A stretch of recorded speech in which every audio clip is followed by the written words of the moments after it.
महोदय, आज आपने हमें मान संख्या 26, 32 और 56 पर बोलने का मौका दिया। आपका बहुत बहुत धन्यवाद। मेरे से पहले बहुत ही सार्थक चर्चा दोनों तरफ से हुई। जितने भी सदस्य बोले उन्होंने आज बिना राजनीतिक दलगत राजनीति से ऊपर उठ के बहुत अच्छी बातें सदन के सामने रखी। ये भारत युवाओं का देश है और इसमें युवाओं की जो आबादी है वो 65% है, जिनकी उम्र आज 35 साल से कम है।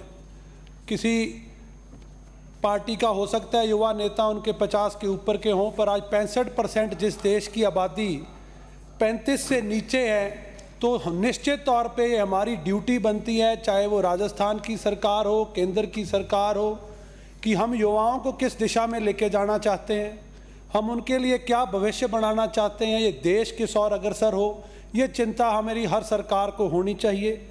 हमारे honourable prime minister Modi ji के जो इनिशिएटिव्स हैं, जो युवाओं के लिए उन्होंने फिट इंडिया, खेलो इंडिया के माध्यम से जो योजनाएं लेकर के आए,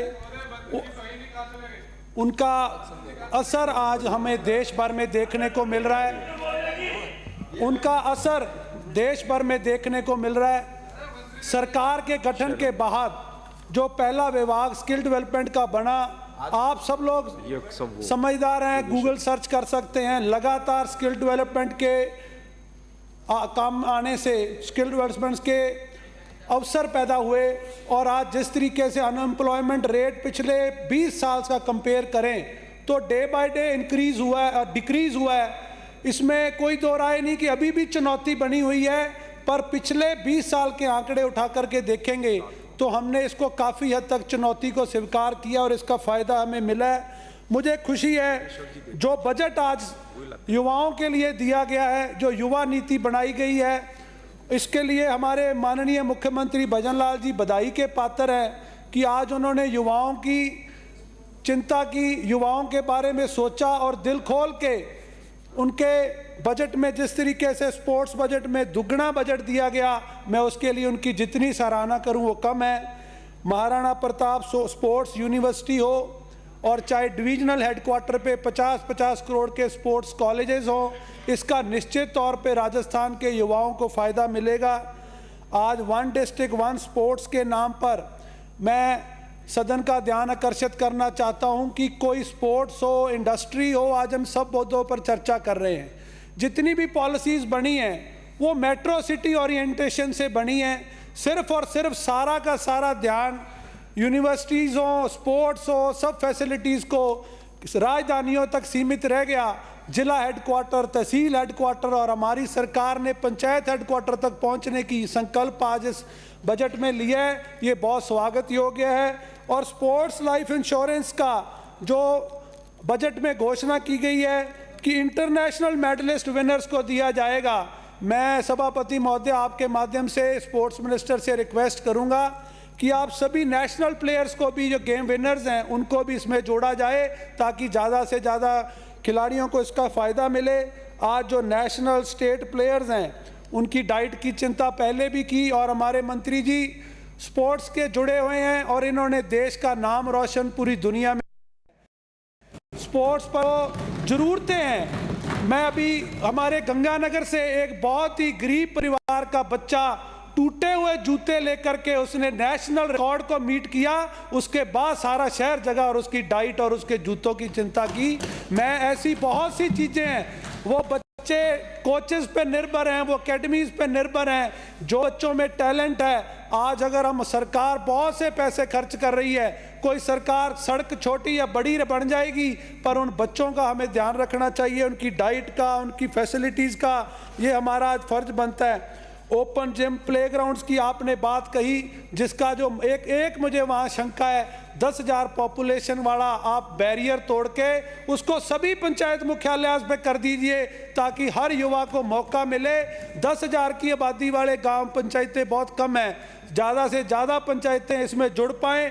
आपको अगर कोई पंचायतों में फंड देने का इशू है तो मैंने निजी तौर पे, मैं मेरी पर्सनल राय आपको बताता हूँ, पहले मेरे दादाजी विधायक रहे तब भी हमने प्रत्येक ग्राम पंचायत पे वॉलीबॉल के ग्राउंड और ट्रैक्स बनाने का काम किया।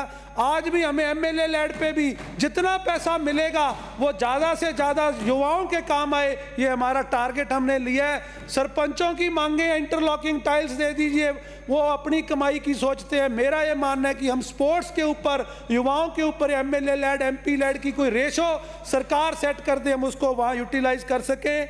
हमारी सरकार ने बजट में साधु शहर को स्टेडियम और मॉडर्न फैसिलिटीज़ डेवलप करने का काम घोषणा की है। 2013 से 18 में जब हम सरकार में थे, वसुंधरा राजे जी की सरकार में, हमने उस टाइम जो उसकी पूर्ववर्ती सरकार ने वहाँ कॉलोनियाँ काटने के लिए आरक्षित कर दी थी, 2-3 साल तक उसके पीछे पड़े और वो जगह ग्राउंड के लिए आरक्षित की। 5 साल बीत जाने के बाद भी एक पैसा नहीं लगा। आज हमारी सरकार ने पहले बजट में वहाँ सिंथेटिक ट्रैक्स और इनके लिए हमने जो प्रस्ताव भेजे हैं, हमारे मंत्री जी उसको मंजूरी देंगे, मैं ऐसी आशा आपसे करता हूँ। और लालगढ़ गांव का मैं सदन के पटल पे रखना चाहता हूं कि हमारा लालगढ़ गंगानगर जिले का सबसे बड़ा गांव है, पूरे राजस्थान का एकमात्र गांव होगा जिसमें इंटरनेशनल 32 खिलाड़ी हैंडबॉल के दिए हैं, जिसमें नेशनल के 125 खिलाड़ी दिए हैं। और इस गांव ने अकेले लालगढ़ गांव के नेशनल जो गोल्ड मेडल हैं वो 60 इस गांव के युवाओं ने जीते हैं।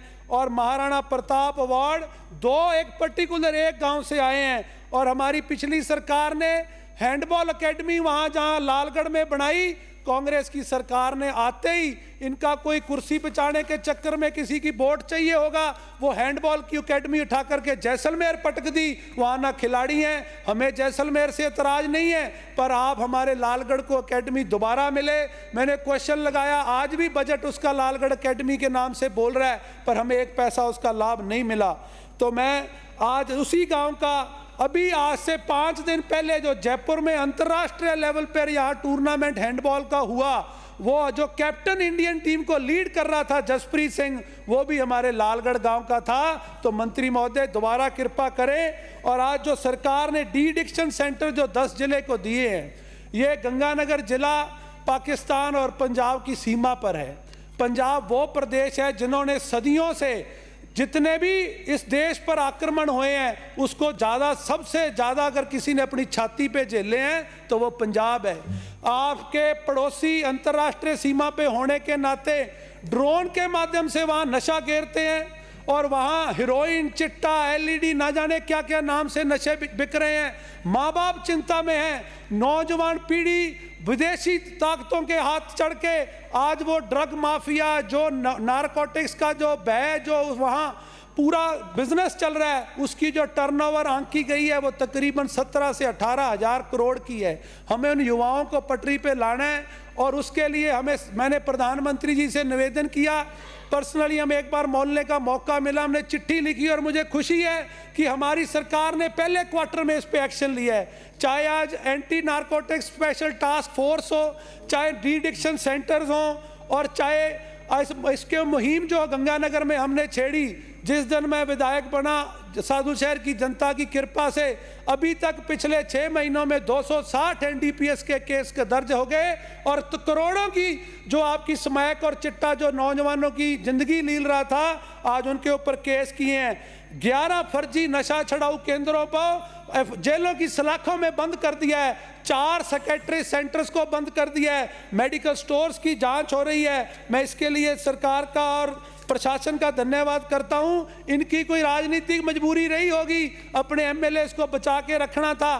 11 सेंटर एक मंडी में चलने और नौजवानों को नशे की भेंट चढ़ाना, ये इन्होंने कुछ जवानों के साथ उनका कठोराघात किया है। मैं खेल मंत्री जी से निवेदन करूंगा, प्रत्येक ग्राम पंचायत पे स्पोर्ट्स क्लब को आप मान्यता दे दीजिए, जो उसके आप नियम कायदे बना लीजिए, पर वो उनको हम डायरेक्ट फैसिलिटी दे सके। किसी गांव में आर्चरी के प्लेयर हैं, किसी गांव में हॉकी के प्लेयर हैं, कहीं कबड्डी का मैट की जरूरत है, कहीं जेवलिन थ्रोअर्स को उनके स्टिक की जरूरत है। इसके लिए मैं आपसे मांग करूंगा। और लेबर वेलफेयर सेस में जो स्कीम्स मिलती थी, करोड़ों रुपए का फंड पड़ा है, यूटिलाइज नहीं कर पा रहे हैं। आप इसको भी उद्योग मंत्री होने के नाते इसका लिए सुचारू रूप से काम करने के लिए आप, मुझे उम्मीद है। और दूसरा, स्टूडेंट काउंसिल के जो इलेक्शन है, दोनों पार्टियों और इस पूरे सदन में बहुत से सदस्य हैं, वो उस प्राइमरी स्कूल जो पॉलिटिक्स का है इंस्टीट्यूशन से निकल करके आए हैं। मैं मांग करता हूं सरकार से कि दोबारा आपको कॉलेज और यूनिवर्सिटीज में वो टैलेंट को निखारिए जो हमारे सदन में आएगा, पार्लियामेंट में जाएगा, उनके चुनाव कराइए ताकि इस सदन को नए नेता मिले, इस समाज को नई आवाज उठाने वाले नेता मिले। माननीय सभापति महोदय, 2 मिनट दूंगा इंडस्ट्री पे। हम देहाती इलाके से आते हैं पर हमारी भी छोटी छोटी मांगे हैं, क्योंकि ये जितनी भी सरकारें आती हैं इनका कोई ना कोई क्या लालच रहता है, ये सारे का सारा मेट्रो सिटीज को देना चाहते हैं। आज हमारी सरकार ने जो पहल की है, 1 डिस्ट्रिक्ट 1 प्रोडक्ट के नाम से जो पहल की है, मैं उसका स्वागत करता हूं। आपने एक्सपोर्ट हब बनाने की बात की है। नॉर्थ ईस्ट में अगर आप आंकड़े उठा करके देखिए, पूरे नॉर्थ ईस्ट आज एक्सपोर्ट का हब बन गया है। ऑर्गेनिक फार्मिंग को उन्होंने अडॉप्ट किया और देश दुनिया में छा गए हैं। आप हर जिले को कोई ना कोई प्रोडक्ट के दिए, उनको मार्केटिंग का, उनको स्टोरेज का, उनको प्रमोशन का एक पोर्टल के माध्यम से आप मदद करिए। उद्योग विभाग के कर्मचारी एसी लगाकर नहीं बैठे, दुनिया की मार्केट को तलाशें कि क्या मार्केट में चल रहा है। हमें टारगेट मैन्युफैक्चरिंग करनी चाहिए कि हमें जरूरत कहाँ है। ऐसे ही हम उसको startup India, make in India को अगर बढ़ावा देना है तो इन सब चीजों पे हमें पहल करनी होगी। वोकल फॉर वोकल की प्रधानमंत्री जी ने बात की, ईज ऑफ डूइंग बिजनेस की बात यहां हुई। ईज ऑफ डूइंग बिजनेस तब होगा जब उनको एक ट्रांसपेरेंट हम पोर्टल पर बनाएंगे। मेरा पर्सनल अनुभव है, मेरी विधानसभा में 2 छोटी छोटी नगर पालिकाएं हैं और आप इस सदन के माध्यम से मैं कहना चाहता हूं, हमारे से पहले जीते हुए आपके विधायकों ने उनको यह कंडीशन रख दी कि कांग्रेस का पटका पहनो तो एमएसएमई की परमिशन मिल जाएगी, नहीं 2 साल धक्के खाते रहे। मैं उद्योग मंत्रालय से बेनती करता हूं, आप हर एक टेबल का उसका टाइम निश्चित कर दीजिए। अगर उसकी फाइल डिजर्व करती है सैंक्शन कर दीजिए, और अगर नहीं करती तो 15 दिन में रिजेक्ट करके उसको रीजन के साथ बताइए। उसको नेताओं के, ऑफिसर्स के धक्के नहीं खाने पड़े, उनको इनके पीछे फाइलें लेके और पैसे लेके नहीं घूमना पड़े। ये मेरी बेनती है और मेरा आपसे मांग है, गंगानगर को फूड पार्क और फूड प्रोसेसिंग यूनिट्स देने का काम करिए। आज हॉर्टिकल्चर के नाम पे किन्नू, अमरूद, अनार राजस्थान में हो रहा है, इसका फायदा हम ले सकें। एथनॉल का, फार्मास्यूटिकल कंपनीज की अभी बात हुई, हिमाचल के छोटे छोटे गांव जिसमें बद्दी, नालागढ़, उत्तराखंड का काड़ा अम्ब, उन्होंने फार्मास्यूटिकल कंपनीज के लिए SEZ की घोषणा की। आज पूरा नॉर्थ इंडिया की फार्मास्यूटिकल कंपनीज वहां ट्रांसफर हो गई। हम राजस्थान में ऐसी पहल क्यों नहीं करते? हम राजस्थान के ऐसे 4 या 5, हमारे पास जमीन की कमी नहीं है, हाईवेज की कमी नहीं है, रेलवेज की कमी नहीं है, कनेक्टिविटी की प्रॉब्लम नहीं है। हमें इसके ऊपर ध्यान देना चाहिए, IT इंडस्ट्री की तरफ ध्यान देना चाहिए। और मैं एक मांग करता हूं पूरे सदन से, हम भी राजस्थान का हिस्सा है, पूरे शहरों में, हर संभाग में यूनिवर्सिटीज है। आज 75 साल बाद भी गंगानगर, हनुमानगढ़ में डिविजनल हेडक्वार्टर हमसे 250 किलोमीटर दूर है। मेरी सदन से मांग है कि 200 से 200 MLA इस पर सहमत हो और गंगानगर, हनुमानगढ़ जिले को भी गवर्नमेंट यूनिवर्सिटी आप दिया जाए ताकि हमारे बच्चे भी विदेशों में जाने से हम रोक सकें। आज माँ बाप चिंता में हैं, आज माँ बाप अपने बच्चों को फ्लाइटों पे चढ़ाने के लिए, जमीन बेचने, गिरवी रखने तक के लिए तैयार हैं। हर ये सोचता है कि मेरा बच्चा नशे से बच जाए। वो ऐसा क्या विदेशों में देख रहे हैं कि सब कोई अपना जी जान लगा करके, अपनी प्रॉपर्टीज बेच करके वो बाहर भेजना चाह रहे हैं। इन सब चीज़ों पे हमें चिंता करने की जरूरत है। और मेरी आपसे मांग है कि जो एक हमारा डिपार्टमेंट महिला एवं बाल विकास का छोटी सी मांगे रखना चाहूँगा। पंजाब ने एक नई पहल की है, पंजाब ने किन्नू पोषाहार में देने के लिए उन्होंने पिछली सरकार भी शुरू किया है। मैं आपसे मांग करता हूं कि राजस्थान में तो अपार संभावनाएं हैं, हर जिले के पास अपना प्रोडक्ट है। गंगानगर में किन्नू है, राजस्थान में कहीं अमरूद हो रहा है, कहीं अनार हो रहा है, कहीं खजूर हो रहा है। आप लोकल किसानों को प्रोत्साहन दीजिए, जिस जिले में जो मौसमी फल हो रहा है वो पोषाहार में जोड़ा जाए।